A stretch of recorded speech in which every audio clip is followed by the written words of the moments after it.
Yeah, what that guy says. I don't know what that guy says. It sounds like he's saying the title, but... Yeah, so, Blades of Steel.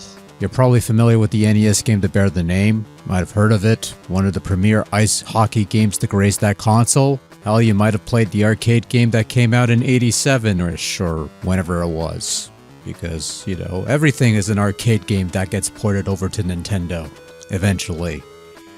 Or maybe you've played today's subject matter, Blades of Steel, released in 1991 for Game Boy from Ultra Games. This is more or less a conversion of the NES game, as you've got similar options. You've got 8 national hockey teams to play with, all of which play and look the same way because Game Boy has no color, can choose to play either an exhibition game or partake in an 8-team tournament to win a cup of some guy not named Stanley. 3 difficulty settings and the ability to play against the second player via Game Link. Exclusive to the Game Boy version is a practice mode that lets you practice the fighting and penalty shot minigames. Penalty shots are dead simple on paper. Try to get the puck in the net and then block your opponent's shots with the D-pad. Probably a good thing you have this here because blocking shots is tougher than it is to try to get it in. Actually, they're both equally something, so... Fighting, on the other hand, is even simpler. Press B to punch and A to block. Holding the D-pad down while pressing B will deliver a body blow. Not much to it, but good for the warm-up, I suppose. Blades of Steel, as you could obviously tell, is a hockey game played from a horizontal perspective, similar to how ice hockey is usually broadcast. It's a simplistic take on the sport with an emphasis on speed and a de-emphasis on the enforcement of the rules. There's icing and there's fights. And the loser of the fight leaves their team down 1 player for a period of time because they're in a penalty box. The game clock says 20 minutes per period but runs quicker than that. Beyond that, whoever scores the most goals at the end of 3 periods wins. In the event of a tie, you go into overtime and penalty shots and all that jazz. That's all there is to it. Blades of Steel is not an overly complex game. It doesn't weigh itself down with all the rules and stuff. Its aim is on fast-paced gameplay, and it more than accomplishes that task. Control is simple to learn. One button passes, the other shoots. Works well enough.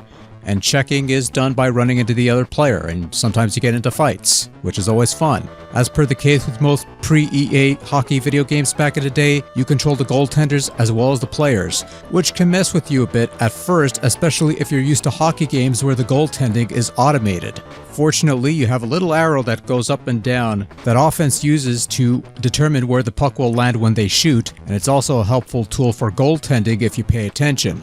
This is a pretty fun game. Plays almost as well as the NES version does, and I've seen Game Boy conversions of NES games come across poorly, but Blades makes the transition rather nicely. The only drawback is that you need a game link for 2-player games, which is often the strongest aspect of these sports titles.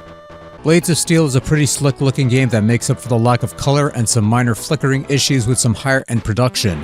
Every goal score is met with a cutscene, as are the brawls, and these look pretty good for the most part. The intermission sequences that play after the second period are also quite nicely done, though not quite as varied as the NES version. I don't recall any Gradius minigames or blatant advertising being played here, or maybe it's just dumb luck that I missed out.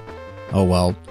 Blades of Steel also fares well in the sound department. The Game Boy port loses the digitized voice bites of the NES game, and that's probably for the best. Instead, you've got some banging tunes to serenade you during games and fights. These certainly rank up there with some of the better Konami chiptunes on the Game Boy. Sound effects are also quite impactful by Game Boy standards, which is perfectly suitable for a game of this ilk. All in all, Blades of Steel is a fun little hockey game on the Game Boy, and as a port of the NES version in particular, it's a pretty respectable conversion. Might not be as fully featured as later hockey games would be with season modes and things of that nature, but for what Blades of Steel does, it does exceptionally well. A worthy addition to any Game Boy library.